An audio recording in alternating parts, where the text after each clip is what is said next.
नमस्कार विद्यार्थी मित्रांनो, टेट 2025 अभिज्ञता बाल और शैक्षणिक मानवशास्त्र टोटल 50 क्वेश्चन आपण घेतलेले आहेत. ठीक आहे, टोटल 50 आयबीएस पॅटर्न नुसार टेट 2 ला जे काही क्वेश्चन विचारले सेम टेट 3 ला यातले तुम्हाला क्वेश्चन विचारले. बघूया आपण कशा प्रकारे तुम्हाला क्वेश्चन या ठिकाणी विचारणार आहे. हे थोडंसं मोठं करून घेतो याला मी. ठीक, चलो चला, पहिलाच क्वेश्चन, विकास हा कोणत्या प्रकारची प्रक्रिया? विकास कशी आहे रे? थांबणारी प्रक्रिया आहे का? तर सतत चालणारी प्रक्रिया. विकास कशी? सतत प्रक्रिया. त्यानंतर पुढचा क्वेश्चन, मुलांचा शारीरिक विकास सर्वप्रथम कोणत्या भागात होतो? पाय, हात, डोके, पोट कोणत्या भागामध्ये हा विकास होतोय? तर डोकं या भागात अगोदर विकास होतो. त्यानंतर बौद्धिक विकासाचे प्रणेते कोण आहे? कोणाला बौद्धिक विकासाचे प्रणेते म्हणतात? तर पियाजे यांना बौद्धिक विकासाचे प्रणेते म्हणतात. कन्सेप्ट ऑप्शनल स्टेज ही कोणत्या वयोगटासाठी आहे? 2 ते 7 वयोगट, बी 7 ते 11 वयोगट, त्यानंतर 11 ते 15 वयोगट आणि 0 ते 2 वर्ष वयोगट. तर कोणत्या वयोगट? 7 ते 11 हे जे वर्ष वयोगट आहे वयोगटासाठी ही प्रक्रिया. ठीक आहे. त्यानंतर पुढचा प्रश्न आहे, शिक्षण शास्त्राचे जनक कोण आहे? कोणाला शिक्षण शास्त्राचे जनक म्हणतात? तर प्लेटो याला शिक्षण शास्त्राचे जनक म्हणतात. मी तुमचा वेळ घेणार नाही, टोटल 50 क्वेश्चन फास्टली घेणार आहोत आपण. ठीक आहे, कारण 24 तारखेला तुमचा पहिला पेपर आहे. बालकाच्या वर्तनावर सर्वाधिक प्रभाव टाकणारा महत्वाचा घटक कुठला? तर कोणता घटक आहे बाल? वंश परंपरा, वातावरण, संमिश्र परिणाम.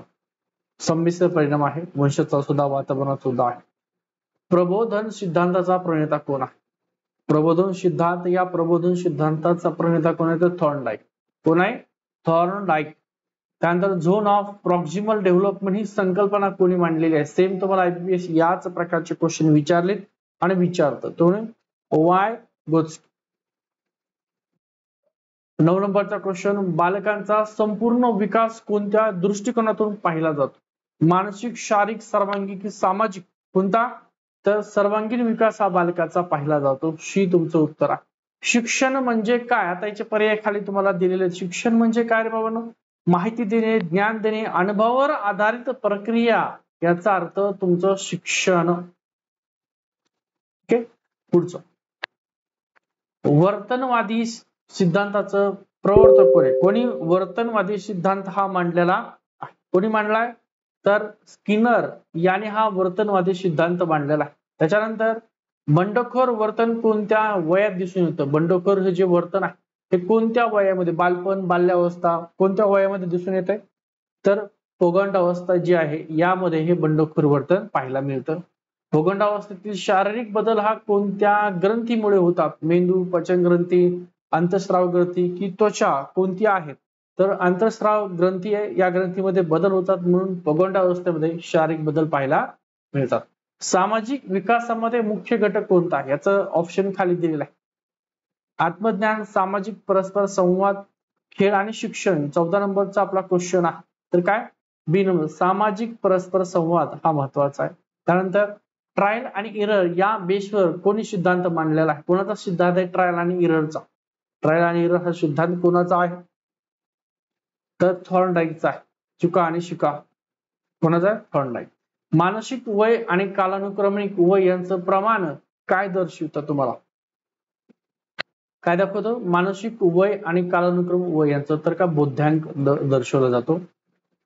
हा, हेच क्वेश्चन तुम्हाला आयपीएस विचारणार आहे. प्रभावी शिक्षणासाठी काय आवश्यक आहे? प्रभावी शिक्षणासाठी काय आवश्यक आहे? शिक्षकाचं भाषण, विद्यार्थ्याचं सक्रिय सहभाग. काय? विद्यार्थ्यांचा सक्रिय सहभाग त्या ठिकाणी महत्वाचा आहे, आवश्यक आहे. शिक्षण हा कोणत्या प्रकारचा आहे? शिक्षण हे एकेरी आहे, द्विपर्यायी आहे, संवादात्मक आहे की तात्कालिक आहे? कोणत्या प्रकारचा आहे? तर संवाद आहे. विद्यार्थी शिक्षक संवाद आहे. बघा, थोडं छोटं करून घेतो. टेट भरती संदर्भात महत्वाचं आहे. ज्यांना कोणाला या ठिकाणी आपली टेस्ट सिरीज लावायची असेल तर बघा, टेट 2000 साठी 25 तुमचा 24 तारखेला पेपर आहे. थोडस छोटं करतो याला, एक सेकंड. हा, बघा छोटं केलंय. एक 10 पेपर विश्लेषण दिलेत. प्रश्न सोडवले झाल्यावर तुम्हाला किती मार्क आले ते सगळे कळणार आहे, तुमची रँक किती ती पण कळणार आहे. 199 फीचे 10 पेपर सोडून बघा. ठीक आहे, आपला ऍप आहे, या व्हिडिओच्या डिस्क्रिप्शन त्याची लिंक दिलेली आहे. हा नंबर आहे, काही प्रश्न असतील तर या नंबरला कॉन्टॅक्ट करा, सगळ्या प्रश्नाची तुम्हाला उत्तरं या ठिकाणी दिली जाईल. ठीक आहे, चला आता घेऊया आपण. ओके, खाली येऊया.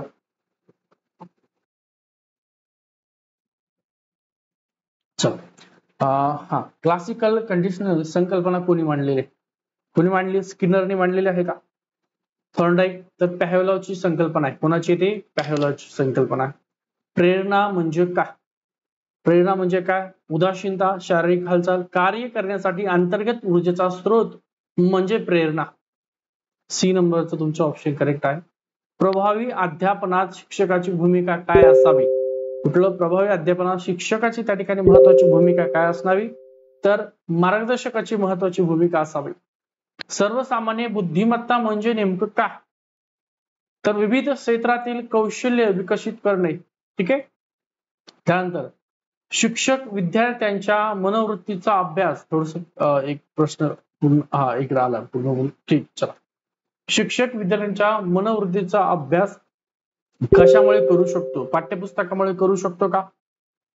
वर्तनाच्या निरीक्षण, त्याचं निरीक्षण करून वर्तन कसं वागतो काय त्याच्यानुसार शिक्षक हा विद्यार्थ्याच्या मनाचा, मनोवृत्तीचा अभ्यास करू शकतो. अध्ययन सिद्धांताचा प्रमुख उद्दिष्ट काय आहे? नेमकं उद्दिष्ट काय आहे? तर वर्तनामध्ये बदल हा महत्वाचं उद्दिष्ट आहे. बालकांची वयाशी संबंधित विकास प्रक्रिया कशी असते? सरळ रेषेत असते का? झपाट्याने होते का? गतिमान पण वैयक्तिक असते का? थांबले. तर गतिमान असते, परंतु कशी असते? वैयक्तिक असते. ठीक आहे, तुमचे हे 25 क्वेश्चन. त्याच्यानंतर पुढचे एक हा 26 क्वेश्चन आहे. ऐकू काय बनव? IQ mental age chronological age into 100 हे सूत्र कोणी मांडलेलं आहे? कोणी मांडलेलं आहे? पियाजेने मांडले का हे सूत्र? तर कोणी मांडलंय? टर्मनने हे सूत्र मांडलेलं आहे आयक्यू बरोबर. ठीक आहे, त्यानंतर 27 नंबरचा क्वेश्चन. समायोजन म्हणजे काय? समायोजन करणे म्हणजे काय त्या ठिकाणी? तर एखाद्या परिस्थितीसोबत जुळवून घेणे. समायोजन करणे म्हणजे एकत्रीकरण करणे, म्हणजे काय? परिस्थितीला जुळवून घेणे. 28 नंबरचा क्वेश्चन. मुलामध्ये अभ्यासाची गोडी निर्माण करण्याचा सर्वोत्तम मार्ग कोणता आहे? कोणता सर्वोत्तम मार्ग आहे अभ्यासाची गोडी निर्माण करायची? तर त्यांना सकारात्मक प्रेरणा देणे. शिक्षा आहे का? धमकी तर येणारच नाही शाळेत, स्पर्धा असू शकते, पण सी नंबरचं तुमचं करेक्ट उत्तर आहे. नंतर 29 नंबरचा तुमचा प्रश्न. प्रभावी शिक्षणासाठी मुलांची तयारी ओळखण्यासाठी काय आवश्यक आहे? कुठलं? प्रभावी शिक्षणासाठी तर काय?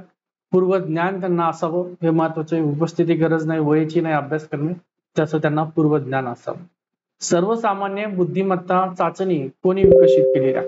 कुठली? सर्वसामान्य बुद्धी कोणी विकसित केली? आता ही 4 पर्याय तुमच्याकडे परीक्षामध्ये तुम्हाला 5 पर्याय असतील. कोणी? तर बिने आणि सायमन या दोघांनी ही विकसित केलेली आहे.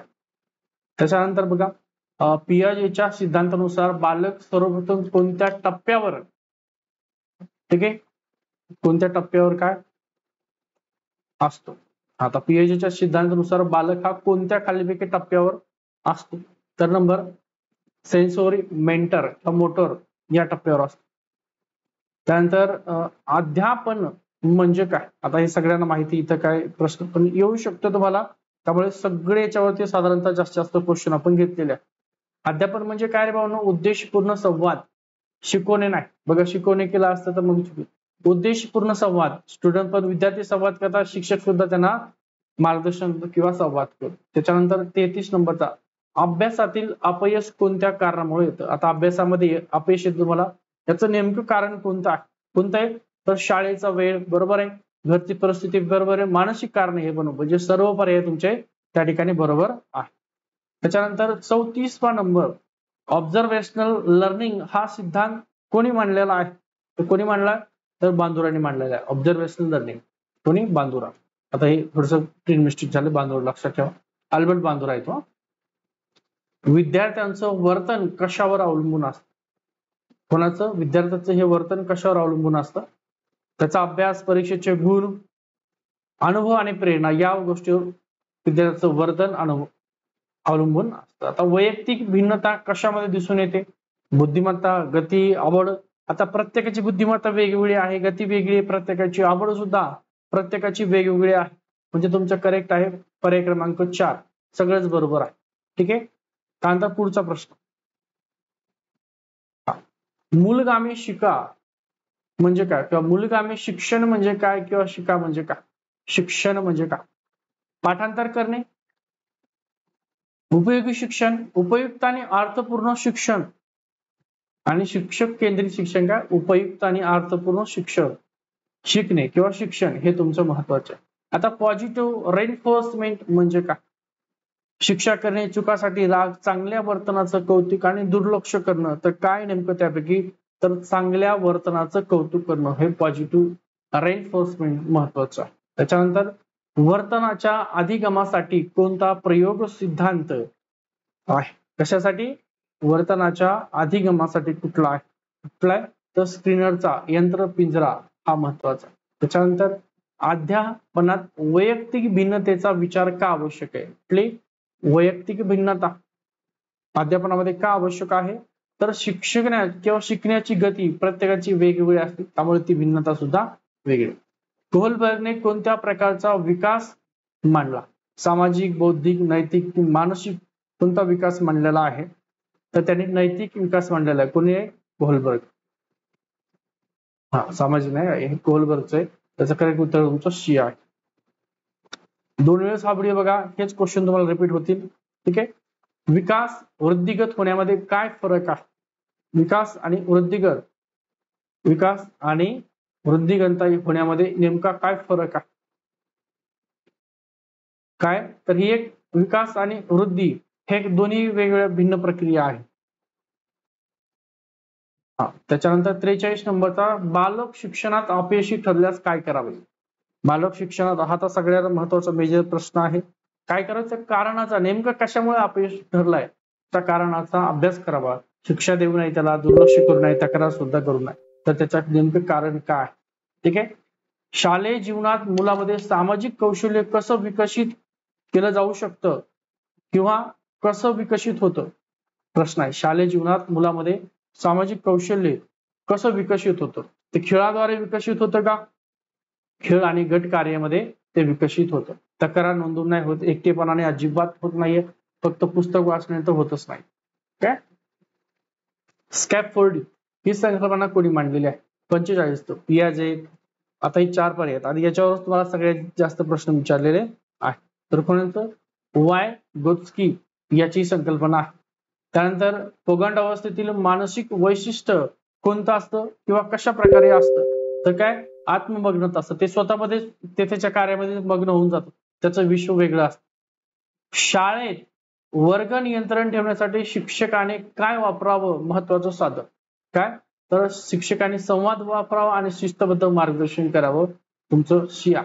त्याच्यानंतर 48 बालकांचा बौद्धिक विकास हा कशावर अवलंबून असतो, बालकाचा कशावर, जिज्ञासा आणि अनुभव. डबल प्रश्न झाला नाही तर वेगळा प्रश्न आहे, परंतु त्याचं उत्तर करेक्ट आहे.